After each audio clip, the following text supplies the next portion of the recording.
Live. Okay, hi everybody. We are just about to start our presentation on autism and puberty.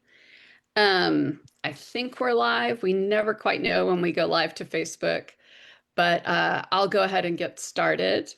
My name's Jackie Benestante. I'm the executive director at the Autism Society of Texas. And as y'all know, we do these monthly. And this month, our topic is autism and puberty, which we know can be a challenging time, and knowing how to approach it and talk about it and all of those things just helps parents and autistic young adults and teens and tweens just have a better experience. So today we have Brandon Delgado.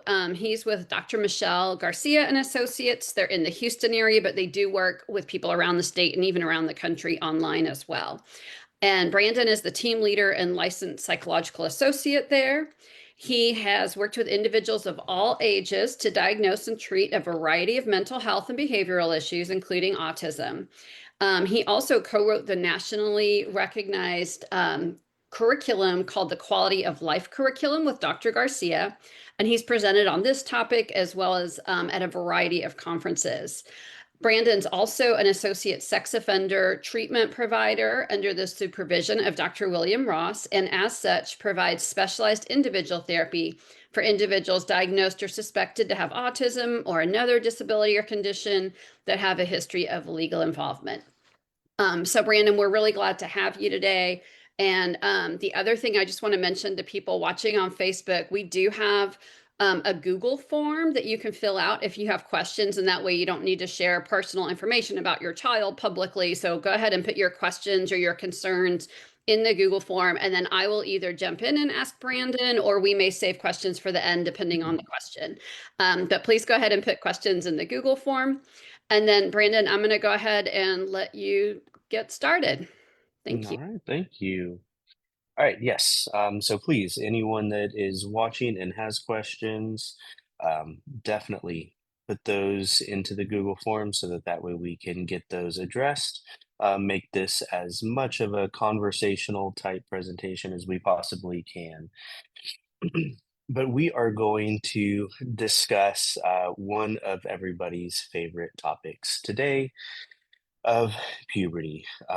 We have all been there, done that ourselves. We remember the wonderful, wonderful time, and it was incredibly easy for all of us to navigate without any difficulties whatsoever. Obviously, that's all completely fake, and puberty is a terrible time that we go through, and we all remember how horrible it was. So one of the best things that we can do is try to laugh about it and try to be educated about it, and hopefully we'll be able to do a little bit of both today during this presentation.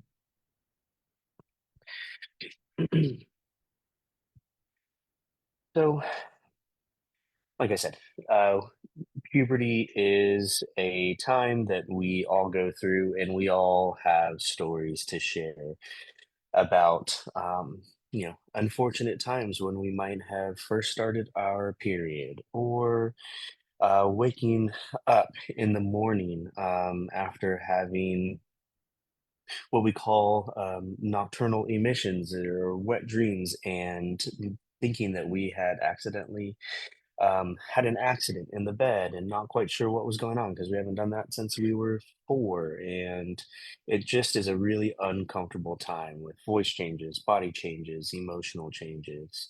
Hopefully we're not able to necessarily share stories at the moment, but hopefully you guys are able to kind of think back on your time and your experience going through puberty, and hopefully it's not too terribly traumatic as you think back on it, but a little bit to just kind of put yourself in the headspace, and remember what that time was like as we enter the world, start kind of figuring out who we are or who we want to be, who our friends are, unfortunately, who our friends want us to be.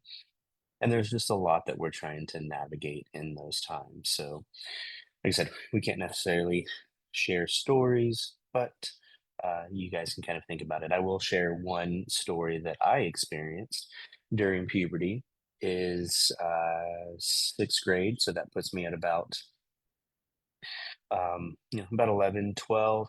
And I started having some tenderness in my chest. And then it kind of was really localized to sort of underneath my nipples. And I felt these lumps underneath my nipples as I was going through puberty. And I thought, great. I am the first 11-year-old boy that is going to die of breast cancer. And I was just incredibly distraught, thinking that why is this happening to me? Told my mom I've got breast cancer and I need to go to the doctor. And so we went to the doctor, and fortunately, that's just a normal symptom of puberty from all the hormonal changes. I didn't have breast cancer. Obviously, I'm still awake and alive today to be able to present that. But it just was, a embarrassing slash terrifying experience.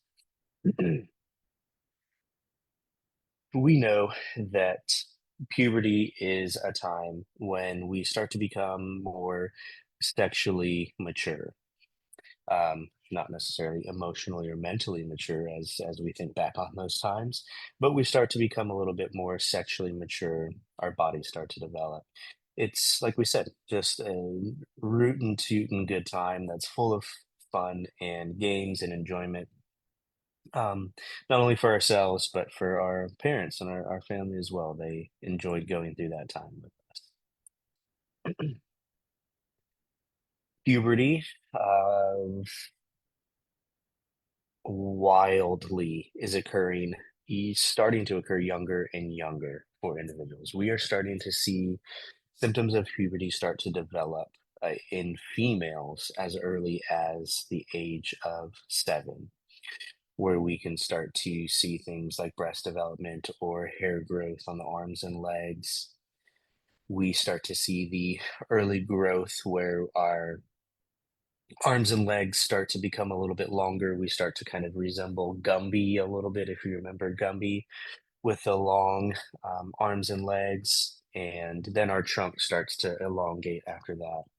We start to have that increase in body fat in certain areas of our body, and the hormonal changes, the moodiness, um, where we start to become more irritable, more anxious, more depressed, and we don't even know why. And for females, obviously, we can start beginning to show signs of menstruation and have our first period, um, at an extremely early age nowadays.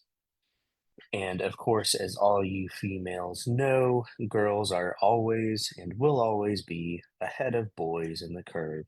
We don't start puberty until the age of 12, roughly. We start to have some of the same experience as females as far as the body growth, the hair development. We also experience voice changes and Adam's apples. We do grow slower than females, so we have that catching up to do. Like I said, this bullet point of the swelling and tenderness under the nipples, that I can vouch for that. We start to hopefully develop more muscle and gain weight in areas that we want. That can come into the self comparison that we start to experience between us and other boys and girls at that time, where we start to see them developing before us, and that can create some of those feelings of insecurity, that can really wreak havoc on us when we are experiencing that emotional turbulence and the hormonal changes where we're not exactly thinking very rationally at that age. And so we start to compare ourselves to others. We start to have erections, and sometimes those can come at just completely random and inappropriate, unfortunate, inconvenient times, sitting in the middle of class or going through PE class or anything where there's absolutely nothing that has occurred to put any type of sexual thoughts in our head, but it's just those hormonal changes that can create erections at inappropriate times. We start to produce more testosterone in the production of sperm as well, like I said, where we can have those nocturnal emissions and wake up with a wet substance and semen in our underwear. There's a lot of overlap in symptoms that we experience from boys and girls in regards to, like I said, the self-esteem and body image issues that we can experience as we start to compare ourselves. Goodness gracious, do we start to stink?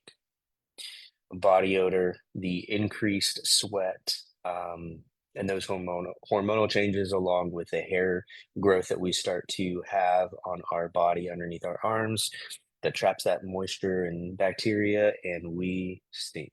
So hygiene is incredibly important at this age.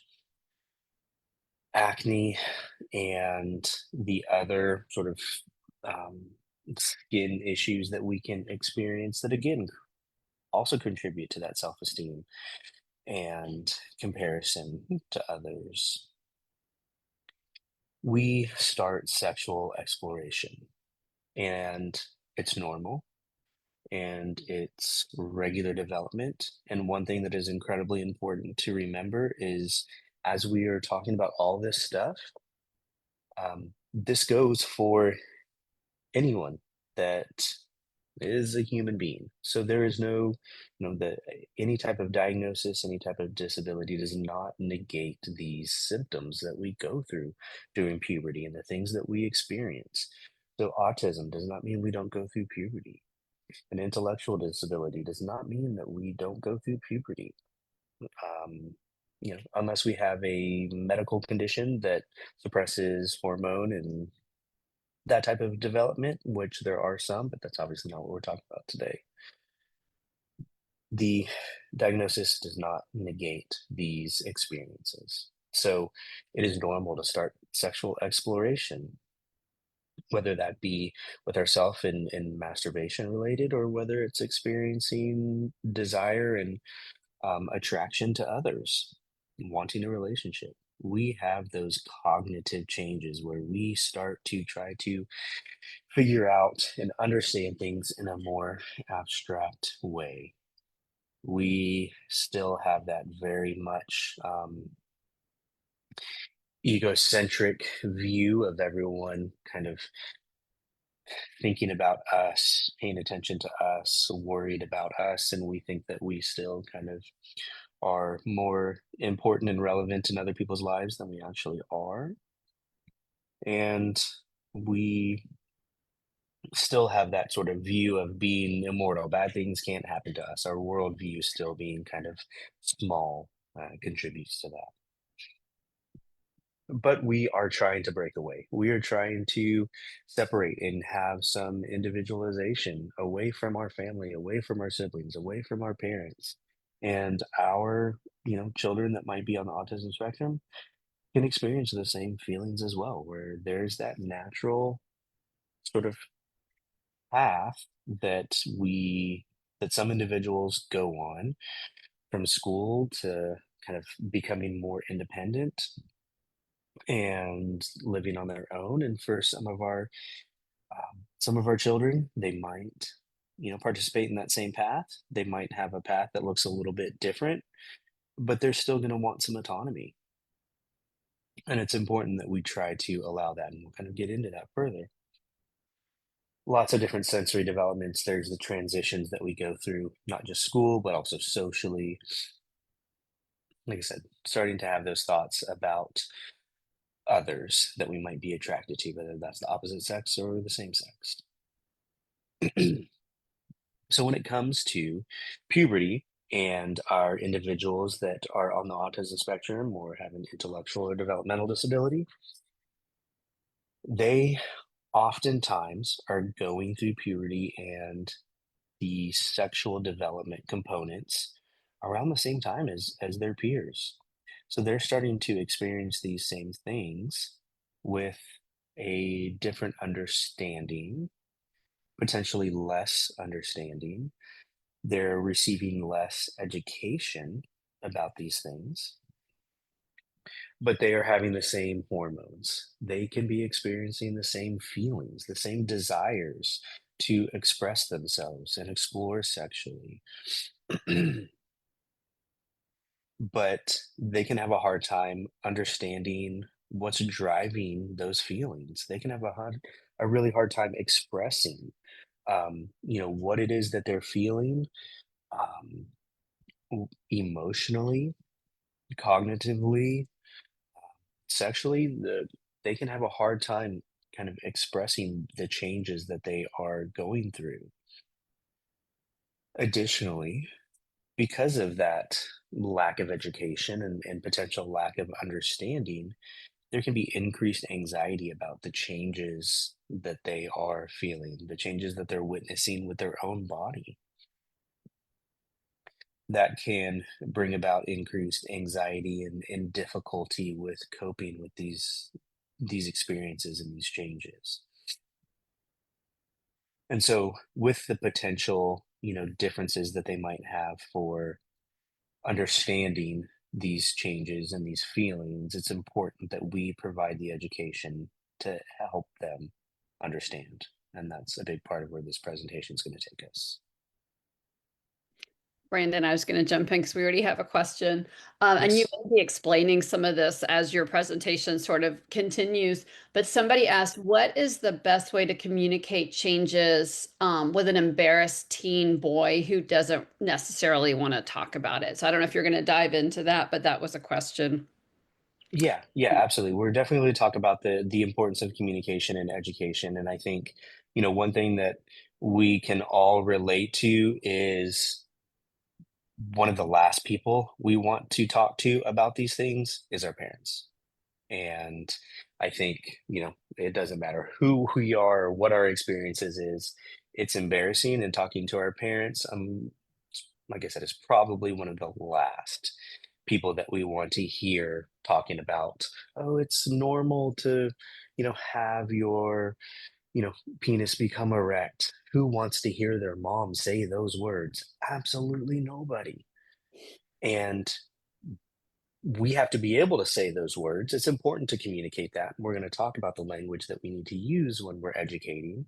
And that's why I say these words on Facebook. And hopefully, I don't get flagged for saying these words on Facebook. That's true. Hopefully this isn't taken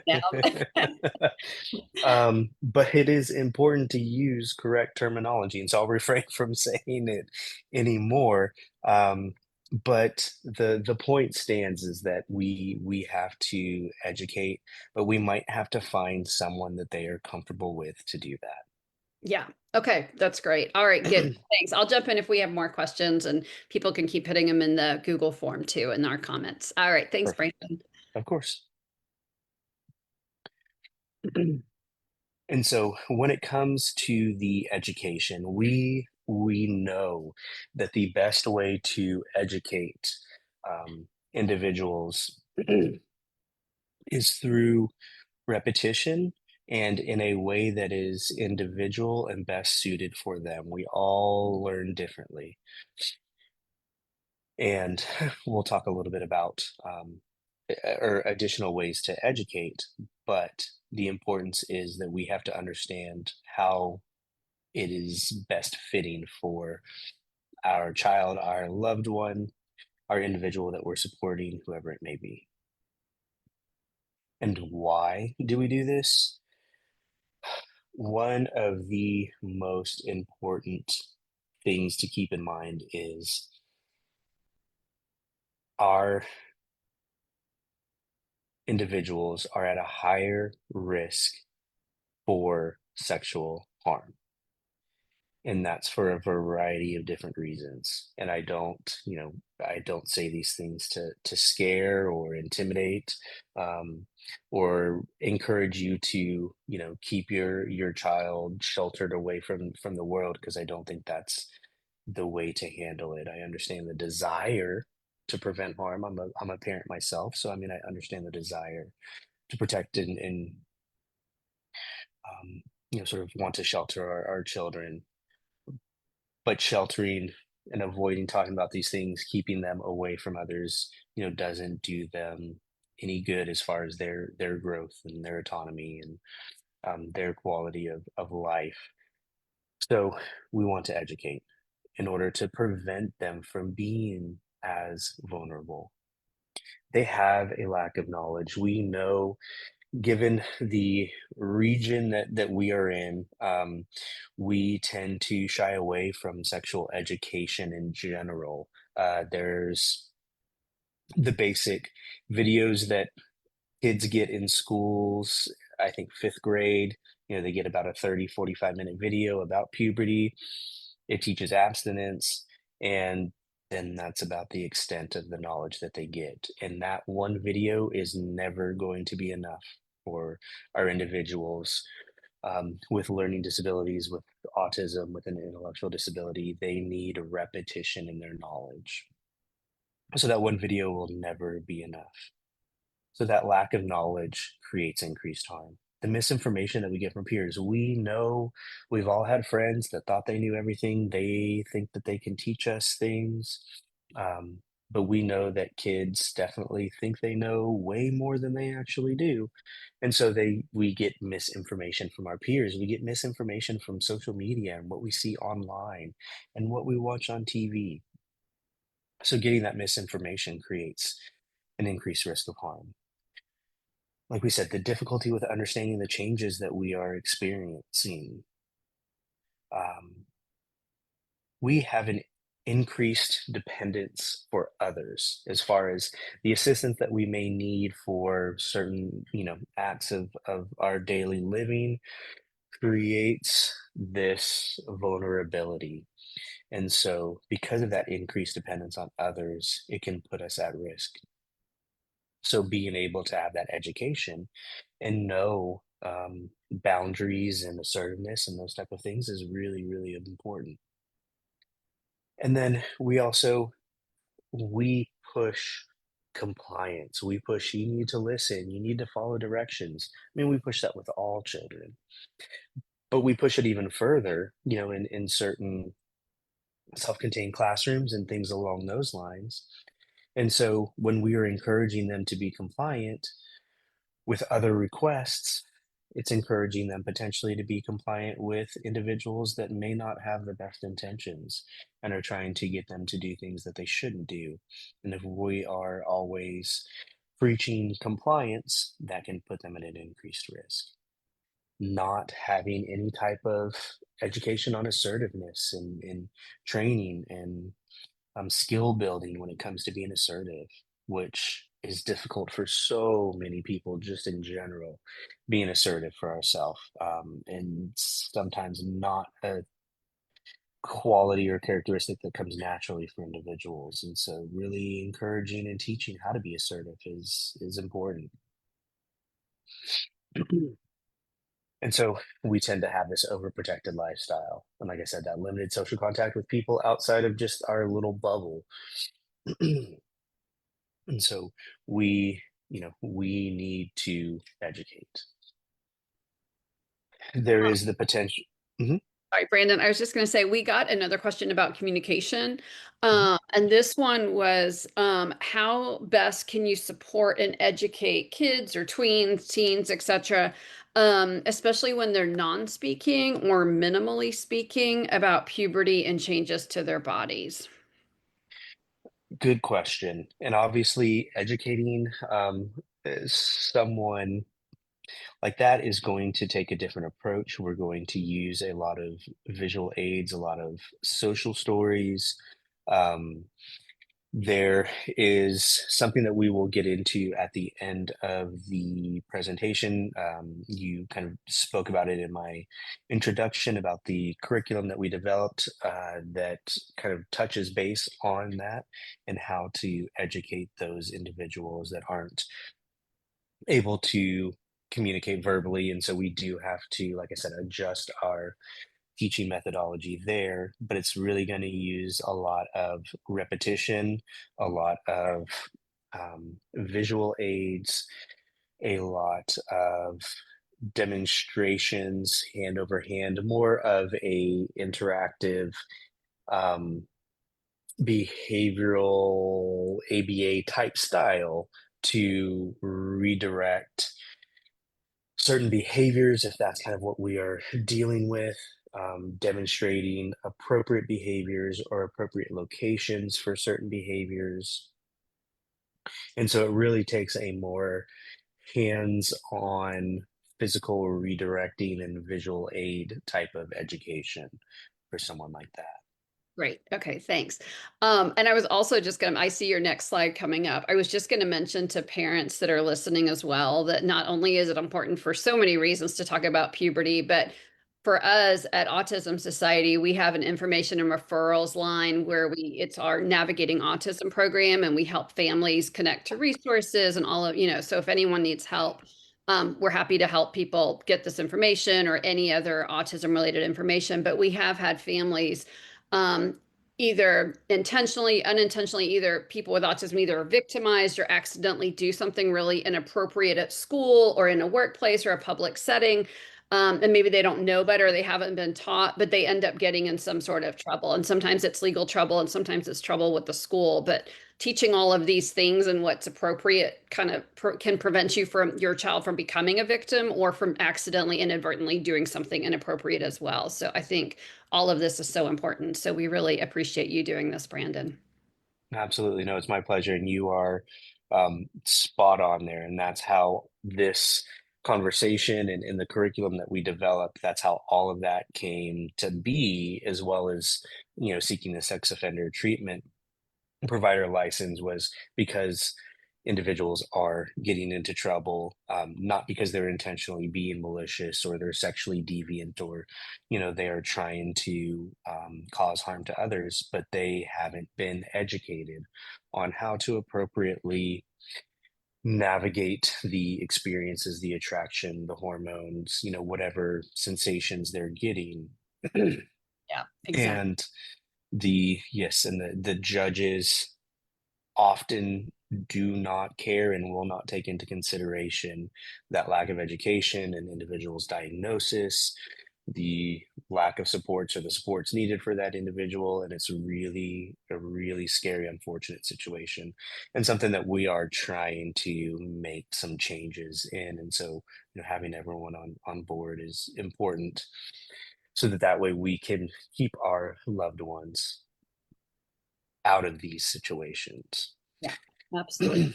I just want to add that, and I think that's all of our questions for now, but Okay. I'll jump back on if there's more. But thanks, Brandon. Yeah. Okay. And so, like we were saying, there is the risk of criminal justice involvement because our individuals are having feelings, desires, hormones. They're expressing those, but they're not doing so in an appropriate way. Individuals being online, we know that there is a huge amount of time spent online nowadays. Individuals that might be 18 and still in high school, but we know that there is the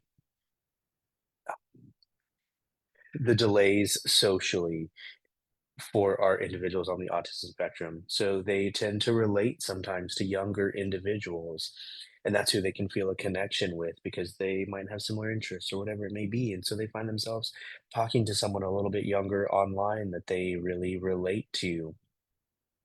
But that individual is underage, and like I said, they're 18 and still in high school, but they're around someone who might be 17, 16, 15 that they're relating to and talking to and expressing interest in, and there can be legal consequences for that. And again, not that they're doing anything intentionally to be malicious, but those are things that we need to discuss: age of consent, adults and minors, and those types of things. So we have to have this education. It is crucial. So when it comes to educating, we know that there is the difficulty with learning new information. There's the difficulty with learning about sex education in general. One thing that is incredibly important is that we are comfortable ourselves with educating. And if we aren't, that we find someone that is. We know that learning is occurring at slower rates. Like we said, there's the communication issues, the literacy um, deficits, difficulties with the abstract thinking, with the comprehension, being able to generalize information does not come easily. And so, if we are talking about a certain situation, if we start to feel, aroused and we want to engage in, again, since we're on Facebook, I'm trying to realize I need to monitor myself, engage in self pleasure, um, then we need to do that in our bedroom, but that doesn't translate to, well, if I feel those feelings at school, what do I do? So that generalization sometimes isn't there. So that's where they can find that difficulty, having these ideas relate to their own life experiences. So it's important that we teach in ways that is relevant to their experience, to their life, to their home life, to their school life. We have to make it very black and white and relevant for them. There's various physical disabilities that can create frustrations, and anger in regards to um, the sensations and feelings that we have when it comes to impotency because of medications or medical conditions and things like that. I've worked with individuals that have had, he had a physical diagnosis, cerebral palsy, had some extreme limitations physically, but not as much cognitively, and a lot of anger due to his physical limitations, preventing him from being able to engage in self pleasure as well as seek relationships with others. And so, trying to figure out ways to support individuals in those situations as well. And so, like we said, why do we talk about it? Well, there's a variety of different reasons. Again, the um, unplanned pregnancies, these STIs that can be given to others, the rate of victimization for sexual abuse being higher, as well as the criminal issues that they can demonstrate, again, uh, at times unintentionally. We know in the literature that individuals that have been victimized sexually have a higher rate in the future of becoming offenders as well. And so trying to prevent that and as well as educate. And again, we are being exposed to sexual material everywhere. It is everywhere online, it's on the TVs, it's on billboards, it's on the radio, commercials, it is everywhere. And so if we are being exposed to it and it is creating sensations and feelings and desires in ourselves, and we are not taught how to handle those, then again, we're going to express and explore in potentially unhealthy ways. And so we cannot prevent, our loved ones, our children from seeing certain things. There's, going to be that miscommunication from peers. There's going to be other individuals bringing magazines or showing videos. There's no kids don't really bring magazines nowadays anymore. They're pulling their phones out and showing videos. So, but there's going to be exposure, and to think that there's not is definitely setting our loved ones up from failure and just kind of being naive on our part, which is not healthy. So, what do we say? How do we do it? So, like I said, it is important to teach at the individual's level of understanding. So we have to figure out, what do they know? We have to ask questions. We have to ask questions about body parts. We have to ask questions about body changes. We have to ask questions about attraction and relationships. We have to figure out, what do they know, and where is their level of understanding right now. And then when we do that, we educate based on their level of understanding, their comprehension, and the information that they know. And like I said earlier, that can be um, through conversations, it can be through videos, it can be through social stories. The use of visual aids is definitely recommended for everyone. And obviously, we're going to be heavier with the visual aids with individuals that aren't communicating verbally as much. We need to use cues and phrases that become a concrete indicator of change. So, this is what happens when we turn into an adult.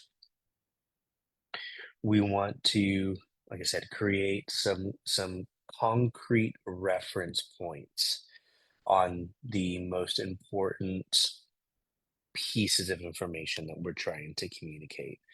So being repetitive with particular phrases and cues and reference points is really, really important.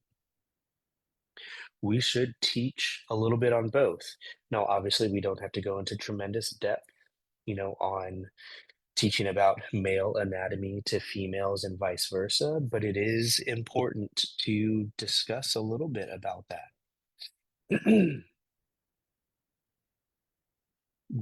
Like I said, the use of visual cues and social stories we definitely want to use. And we want to keep language specific and factual. Like I said, we want to use appropriate technical terminology. We don't want to call, female anatomy um, cupcakes and male anatomy Twinkies. It's never going to end well if we do that. It creates a stigma around being able to discuss those things. Individuals are not going to feel comfortable. And so then if something happens and they happen to tell a teacher, something about a cupcake or a Twinkie, and the teacher does not think anything of it when they are trying to express that there was some, potential sexual abuse, and it goes missed because they are not comfortable saying the real words. We have seen in the literature as well that individuals knowing body parts and being able to demonstrate and describe various body parts helps reduce victimization. It makes them less vulnerable, less appealing for someone who might be looking to offend someone if they have this knowledge and they're able to communicate clearly about their own bodies. So teaching true anatomy is important. And one thing that's crucial as well is to check for understanding. We don't go through a conversation and say, okay, cool, thank God that's done. That was awkward. And then we try to rush on to, making dinner or go to soccer practice or whatever it is. We want to check and make sure that the individual understood that discussion. And it may take multiple times going through that information, teaching it in various ways and trying to communicate that idea in different ways in order to help it stick. And so again, repetition is key. Let them know that we are a trusted adult and they can always come to us with any questions. Opening that conversation and that dialogue to be two ways is really, really important. So what type of things should we discuss? We should talk first and foremost about public and private behaviors, public and private language, public versus private ways of dressing, locations. So we should talk about behaviors, language, locations that are public and things that we do there, things that remain private. So we need to differentiate those two things very, very clearly. Like I said a minute ago, we should discuss body parts. It's important to discuss how babies are made and the importance of safety when it comes to uh, sexual intercourse because of exactly that unplanned pregnancies, sexually transmitted infections. Um, we, again, need to discuss hygiene because, to go back a few slides, we stink as we're going through puberty. So discussing hygiene, the importance of that. And hygiene is not just for us, hygiene is for other people too, because some of our individuals aren't super motivated to engage in their hygiene. And so understanding that it's also for other people. For females, we should discuss menstruation and what we do to take care of ourselves and make sure that we are being hygienic when it comes to our menstrual cycle. being assertive, saying no. And for our individuals that can't verbalize and say no, finding other ways, whether it be a hand sign, whether it be the use of a whistle, whether it be a specific visual cue card or communication card that we use to demonstrate, no, I don't want this, I'm not comfortable with this, no. So being able to be assertive, like I said earlier, incredibly important. We need to discuss rights and the rights that we have, but also that we have responsibilities as well. So we do have various rights to do things the way that we want to do, but we also have the responsibility to respect other people's rights, and the things that we choose to do, they cannot infringe on other people's rights. So we talk about rights and responsibilities, the responsibilities that we have to not make others uncomfortable or do things that impair their rights. We should talk about sexuality. Like I said, and I'm not discussing sort of religious aspects or moral aspects to sexuality. Again, we are discussing facts. We are discussing the exposure that our individuals are getting, and they're going to see things. So we can either sort of try to pretend and bubble wrap them and protect them and prevent them from seeing any of that type of stuff. But chances are it's going to come out. And so talking about sexuality and what sex is and what's appropriate and what's not and what's safe and what's not, again, is, in my opinion, the way to go. We should talk about masturbation and safe ways to do that. And I say this because I have worked with multiple individuals, male mostly, but female as well, that find ways to masturbate that end up being extremely unhealthy and extremely dangerous, where they're causing severe and sometimes permanent damage to themselves because they are finding ways to masturbate that are unsafe. And so if they're going to be exploring and navigating this, anyways, it's important to let them know how to do it safely. It's important to talk about self-esteem, ways to build self-esteem and where self-esteem should come from, and that it shouldn't come from external factors. We know that that's a huge issue as we are, again, navigating puberty and adolescence and figuring out the type of person we are. We should talk about how to express our feelings, positive feelings and negative feelings. We should be able to tell people that we like them, that we don't like them. We should be able to express our boundaries. So talking about how to express our feelings is really important. Relationships and talking about different types and the levels and how we can sort of move between different levels of relationships, and how just because we said hi to someone and they said hi back to us does not mean that that is our girlfriend and now we are in love and going to get married. There is a process that we have to go through, and it involves much, much more than that.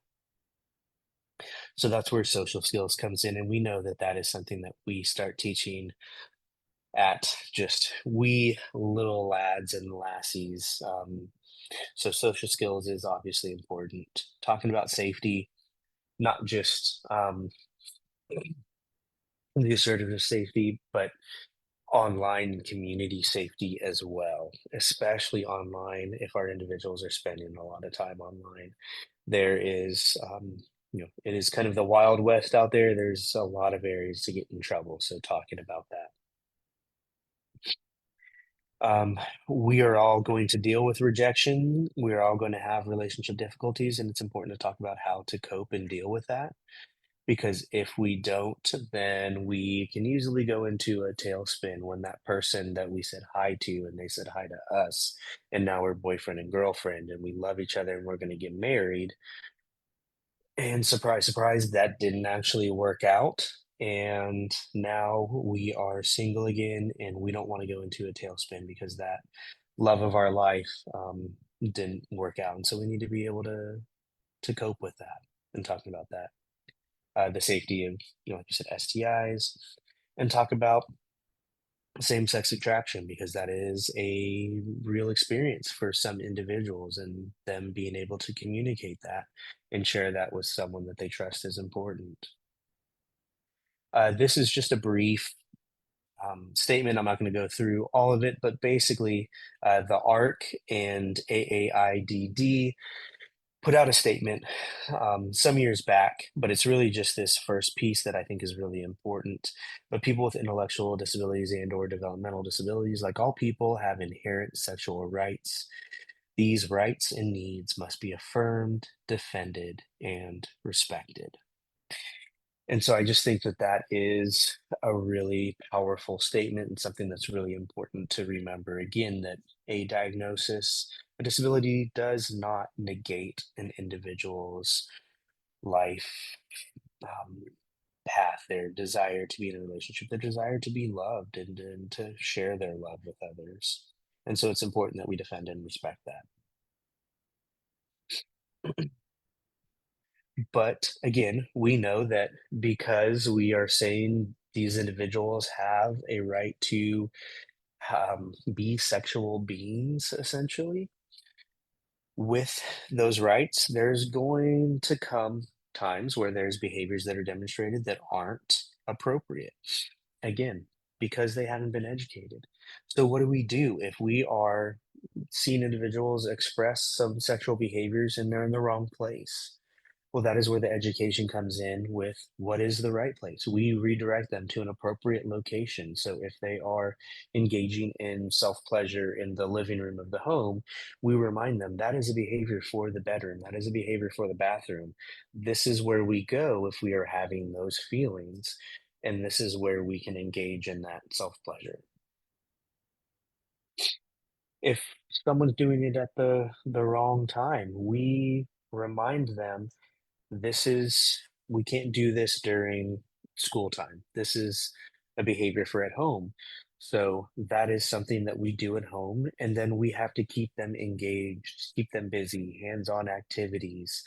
The use of visuals again of with a clock, as well as a picture of the appropriate location, so that they know, okay, this is when I can have that private time. If it's with the wrong type of person, if they are, have a crush on their teacher and that's who they're trying to pursue, we talk about, again, relationships, different types of relationships. Who's appropriate to be in relationships with? Who are our peers, our equals, our, appropriate sort of the appropriate fish in the sea, if you will. We have to talk about those are the individuals that we can pursue. And if we try to pursue those that are not interested, um, and we get into that non-consensual attraction, non-consensual exploration and desire, we that moves over into harassment. We move over into legal territory where if we are trying to express interest in someone and they are telling us no, that is where we have the responsibility to respect that individual's rights.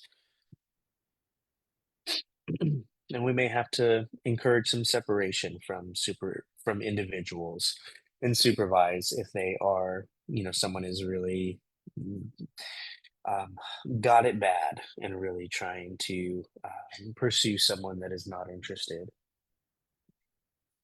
And if there's behaviors where they are harming themselves, then again, we should make sure that we are minimizing their ability to access items that could be harmful, that they might be using for self-pleasure or something else that they're doing to harm themselves.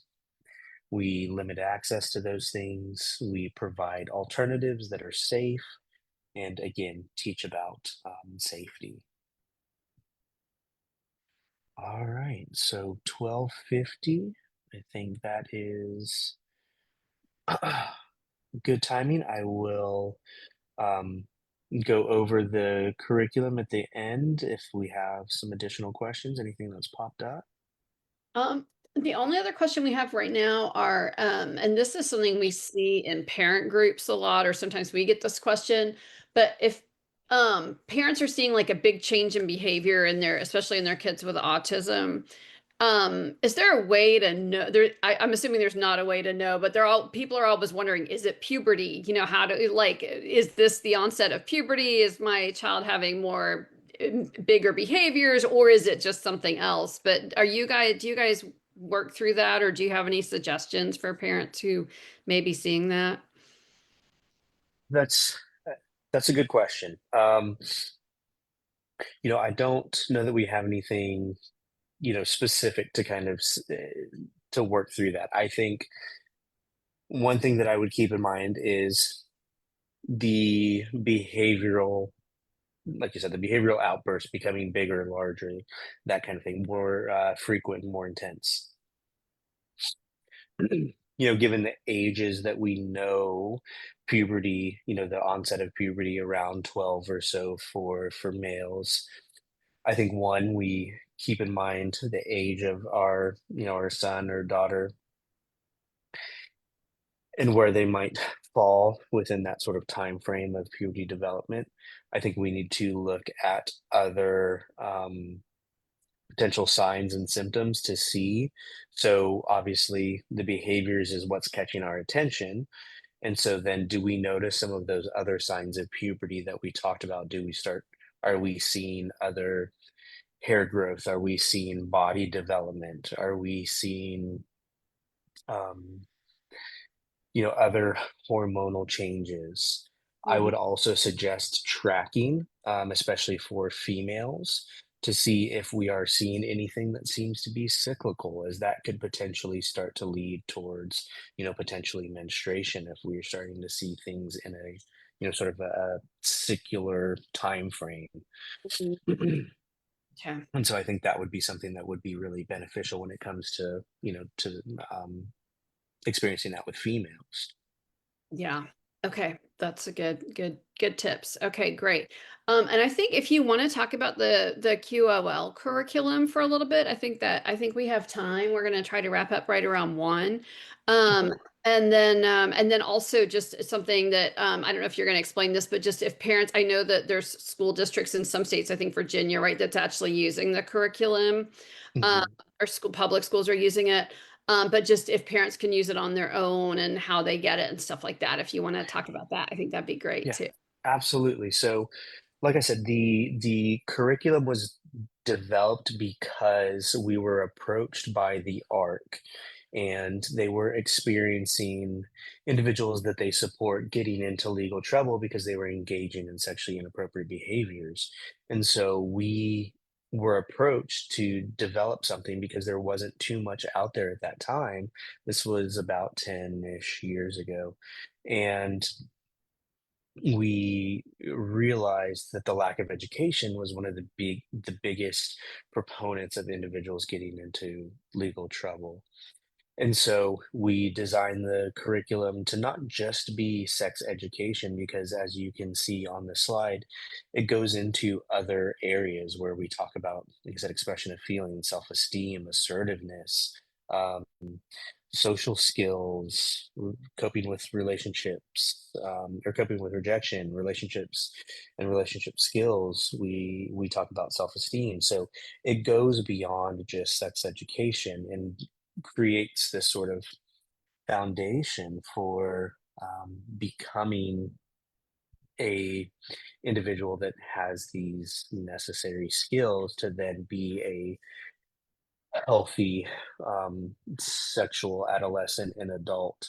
And I'm not saying sexual in the terms of going out and having sexual intercourse, but I'm saying being able to express things in an appropriate and healthy way.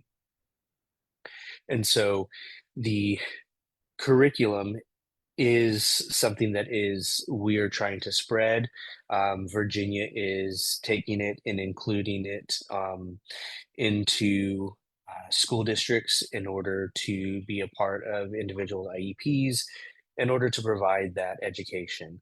We are currently running virtual groups during the evenings where we run through the curriculum. And because it is, I think it's 18 chapters, it takes about a year and a half to go through the entire thing. being taught once a week. It really is designed to be in a group. It's not really designed to be one on one. It's very kind of dry in that way. It's designed to be conversationally based and to stimulate conversations in order to, really have the quality of the education that we're looking for. We have delivered certain aspects of the material one on one, but it really is designed to be taught in a group. And so we have tried to and had it be taught in certain like ISS programs and day programs in Texas and Louisiana where they're teaching it because it really kind of spans ages from adolescent to young adult with the information that's being taught. And so it's been taught there. It's been taught in a few schools around the Houston area that are, schools designed for individuals with neurodiversities, and as well as teaching it directly ourselves.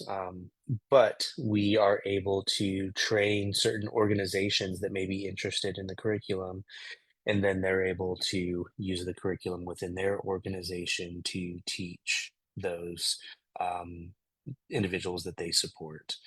And so it really, we've got kind of a variety of different ways that it's being disseminated, but it's really some valuable information. And again, it prevents um, or not prevents. I mean, it does. It prevents hopefully individuals from victimization as well as victimizing themselves, and it just creates a individual that is well-rounded and able to be assertive and discuss those things that need to be discussed. And so our information is here on this slide. If you guys have any additional questions about the curriculum itself, or anything, that wasn't answered today, feel free to reach out to us and we'll be happy to continue any discussions that you guys may be interested in. That's great, Brandon. Thank you so much for sharing this. And for anybody watching as well, we can help. If you contact us, you can message us on Facebook and we'll put you in touch. But if you need help with any issues around puberty or you're trying to get in touch with Brandon and Dr. Garcia, we're happy to help connect you guys with that or any other autism related resources. Our email support@texasautismsociety.org. Or you can just email the one on our main Facebook page as well.